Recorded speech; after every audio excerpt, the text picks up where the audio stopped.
98 కోట్ల బడ్జెట్, 4 లైన్ల బ్రిడ్జ్, 1.21 కిలోమీటర్ల పొడవు, 2 సంవత్సరాల కాల వ్యవధి.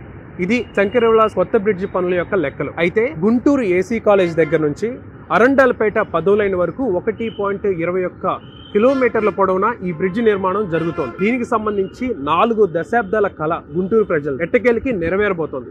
గతంలో ఎన్నో ప్రభుత్వాలు వచ్చాయి, దానికి సంబంధించి ప్రణాళికలు సిద్ధం చేశారు, ఏది కూడా కార్యరూపం దాల్చలేదు.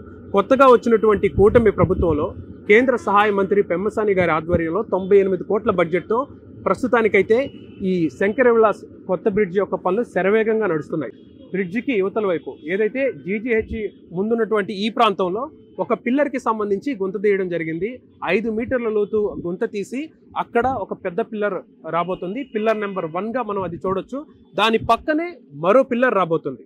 ఆ తర్వాత బ్రిడ్జికి అవతల వైపు బ్రాడీపేట అరండాలపేట మధ్యలో ఉన్నటువంటి ఆ మెయిన్ రోడ్డు మీద మరో 2 పిల్లర్లు రాబోతున్నాయి. అటు ఇటు పిల్లర్లు వేసిన తర్వాత మరికొద్ది రోజుల్లో ఇప్పుడు మనం చూస్తున్నటువంటి ఆ బ్రిడ్జ్ డిస్మాంటిల్ చేయబోతున్నారు. ఆ బ్రిడ్జి పూర్తిగా కూల్చి దాని మీద 4 లైన్లు వెడల్పు ఉన్నటువంటి మరో కొత్త బ్రిడ్జి రాబోతుంది. దాదాపు ఇప్పుడున్నటువంటి బ్రిడ్జికి సంబంధించి కొంచెం హైట్ ఉంటుంది రాబోయే కొత్త బ్రిడ్జి.